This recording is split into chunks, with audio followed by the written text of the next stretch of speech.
ಹೀಗೆ ಮೊದಲ ಪಟ್ಟಿಯಲ್ಲಿ ಸಚಿವ ಸ್ಥಾನ ಯಾರ್ಯಾರಿಗೆ ಸಿಕ್ಕಿದೆ ಅದರಲ್ಲಿ ಕೆಲವರು ತಮ್ಮ ಅಸಮಾಧಾನವನ್ನ ಈ ರೀತಿಯಾಗಿ ವ್ಯಕ್ತಪಡಿಸ್ತಾ ಇದ್ರೆ ಇನ್ ಕೆಲವರು ಮೊದಲ ಪಟ್ಟಿಯಲ್ಲಿ ಸಚಿವ ಸ್ಥಾನ ಸಿಗದೇ ಇರುವಂತಹ ಕಾರಣಕ್ಕಾಗಿ ಅಂತ ಕೆಲ ಹಿರಿಯ ಶಾಸಕರುಗಳು ಬಹಳ ಬೇಸರಗೊಂಡಿದ್ದಾರೆ. ಪ್ರಮುಖವಾಗಿ ಜಮೀರ್ ಅಹಮದ್ ಖಾನ್ ವಿಚಾರವಾಗಿನೇ ನೋಡೋಣ. ಜಮೀರ್ ಅಹಮದ್ ಖಾನ್ ಬೆಂಬಲಿಗರಂತೂ ಇವತ್ತು ಬೀದಿಗಿಳಿದು ಪ್ರತಿಭಟನೆ ನಡೆಸಿದ್ದಾರೆ. 2028ಕ್ಕೆ ನಿಮಗೆ ಪಾಠ ಕಲಿಸ್ತೀವಿ ಅಂತ, ಅದರಲ್ಲೂ ಪ್ರಮುಖವಾಗಿ ಅಲ್ಪಸಂಖ್ಯಾತ ಸಮುದಾಯಕ್ಕೆ ಸಂಬಂಧಪಟ್ಟ ಹಾಗಿನ ಕೆಲ ಮುಖಂಡರುಗಳೆಲ್ಲ ವಾರ್ನಿಂಗ್ ಕೊಡ್ತಾ ಇರುವಂತದ್ದು ಕಾಂಗ್ರೆಸ್ಗೆ ಹೊಸ ತಲೆಬಿಸಿಯನ್ನ ತಂದಿಡ್ತಾ ಇದೆ. ಜಮೀರ್ ಅಹಮದ್ಗೆ ಡಿಸಿಎಂ ಕೊಳ್ಳೇಬೇಕು. ಫಸ್ಟ್ ಲಿಸ್ಟ್ ನಲ್ಲಿ ಮಂತ್ರಿಗಿರಿ ಮಿಸ್, ಸೆಕೆಂಡ್ ರೌಂಡ್ ಸಮರ ಶುರು. ಜಮೀರ್ಗೆ ಸಚಿವ ಸ್ಥಾನ ನೀಡದ್ದಕ್ಕೆ ಅಭಿಮಾನಿಗಳ ಆಕ್ರೋಶ. ಸರ್ಕಾರ ರಚನೆಯಾಯಿತು. ಮೊದಲ ಹಂತದಲ್ಲಿ 13 ನಾಯಕರಿಗೆ ಸಚಿವ ಸ್ಥಾನ ನೀಡಿದ್ದಾಯಿತು. ಸಚಿವರಿಗೆ ಖಾತೆಯನ್ನೂ ಹಂಚಿದ್ದಾಯಿತು. ಈ ಖಾತೆ ಹಂಚಿಕೆ ಸಚಿವರಲ್ಲಿ ಅಸಮಾಧಾನ ತಂದಿದೆ. ಇದರ ನಡುವೆ ಮೊದಲ ಪಟ್ಟಿಯಲ್ಲಿ ಸಚಿವ ಸ್ಥಾನ ಸಿಗದ್ದಕ್ಕೆ ಜಮೀರ್ ಬೆಂಬಲಿಗರು ಸಿಡಿದೆದ್ದಿದ್ದಾರೆ. ಬೆಂಗಳೂರಿನ ಫ್ರೀಡಂ ಪಾರ್ಕ್ನಲ್ಲಿ ಜಮೀರ್ ಬೆಂಬಲಿಗರು ದೊಡ್ಡ ಮಟ್ಟದಲ್ಲಿ ಪ್ರೊಟೆಸ್ಟ್ ಮಾಡಿದ್ರು. ಸಾವಿರಾರು ಸಂಖ್ಯೆಯಲ್ಲಿ ಅಭಿಮಾನಿಗಳು ಸೇರಿದ್ರು. 2028ರ ಚುನಾವಣೆಯಲ್ಲಿ ತಕ್ಕ ಪಾಠ ಕಲಿಸ್ತೀವಿ ಅಂತ ಎಚ್ಚರಿಕೆ ಕೊಟ್ಟಿದ್ದಾರೆ. ಬೆನ್ನಿಗೆ ಚೂರಿ ಹಾಕಿದ್ದಾರೆ.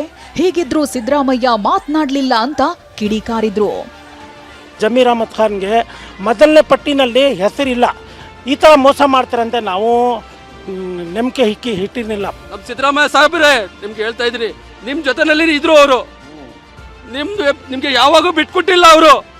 ಇವಾಗ ನೀವು ಏನ್ ಮಾಡಿದ್ರಿ ಅವ್ರಿಗೆ? 4-5 ದಿವಸ ಆಯ್ತು, ನೀವು ಒಂದು ಸ್ಟೇಟ್ಮೆಂಟ್ ಕೊಟ್ಟಿಲ್ಲ. ನೀವು ಏನಕ್ಕೆ ಸಿದ್ದರಾಮಯ್ಯ ಸಾಹೇಬ್ರೆ? ಇವಾಗ 2028ರಲ್ಲಿ ಚುನಾವಣೆ ಬರ್ತೈತೆ. ಈ ಪಾರ್ಟಿ ದಿವಾಲಿಯಾಗಿ ಹೋಗುತ್ತೆ. ಯಾಕಂದ್ರೆ ಇದು ಬೆಣ್ಣಕ್ಕೆ ಚೂರಿ ಹಾಕಿರೋದು ಬರೇ ಜಮೀರ್ ಅಹಮದ್ ಖಾನ್ ಸಾಹೇಬ್ರಿಗೆ ಮಾತ್ರ ಇಲ್ಲ, ಇದು ಇಡೀ ಸಮಾಜಕ್ಕೆ. ಕೇವಲ ಸಚಿವ ಸ್ಥಾನ ಅಷ್ಟೇ ಅಲ್ಲ, ಜಮೀರ್ಗೆ ಡಿಸಿಎಂ ಕೊಡಬೇಕು ಅಂತ ಪೋಸ್ಟರ್ ಹಿಡಿದು ಪ್ರೊಟೆಸ್ಟ್ ಮಾಡಿದ್ರು. ಚಿಕ್ಕಮಗಳೂರು, ಹುಬ್ಬಳ್ಳಿ, ವಿಜಯನಗರ, ಮಂಡ್ಯ, ಹಾವೇರಿ ಸೇರಿದಂತೆ ಬಹುತೇಕ ಜಿಲ್ಲೆಗಳಲ್ಲಿ ಜಮೀರ್ ಪರ ಪ್ರತಿಭಟನೆ ನಡೆಯಿತು. ಜಮೀರ್ಗೆ ಸಚಿವ ಸ್ಥಾನ ಕೊಡಬೇಕು ಅಂತ ಬೆಂಬಲಿಗರು ಆಗ್ರಹಿಸಿದ್ರು. ವೈರಲ್ ಆಗಿರೋ ಆಡಿಯೋದ ಹಿಂದೆ ಷಡ್ಯಂತ್ರ ಇದೆ ಅಂತ ಘೋಷಣೆ ಕೂಗಿದ್ರು. ಯಾವುದು ಫೇಕ್ ಆಡಿಯೋ ಇಟ್ಕೊಂಡು ನೀವು ಡಿ.ಕೆ. ಶಿವಕುಮಾರ್ ಸಾಹೇಬ್ರಿಗೆ ಹೇಳ್ಬೋದಾನೆ. ಜಮೀರ್ ಮಾತನಾಡಿದ್ದಾರೆ ಎನ್ನಲಾಗ್ತಿರೋ ಆಡಿಯೋ ಬಗ್ಗೆ ತನಿಖೆ ಆಗಬೇಕು ಅಂತ ಶಾಸಕ ಎಎಸ್ ಪೊನ್ನಣ್ಣ ಹೇಳಿದ್ರು.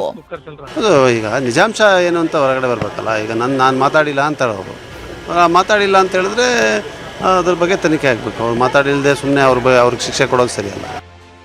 ಇದಿಷ್ಟೇ ಅಲ್ಲ, ಮೊದಲ ಪಟ್ಟಿಯಲ್ಲಿ ಸಚಿವ ಸ್ಥಾನ ಸಿಗದ ಹಿನ್ನೆಲೆ ಎರಡನೇ ಪಟ್ಟಿಯಲ್ಲಿ ಸಚಿವ ಸ್ಥಾನ ಸಿಗೋ ನಿರೀಕ್ಷೆಯಲ್ಲಿ ಹಲವರಿದ್ದಾರೆ.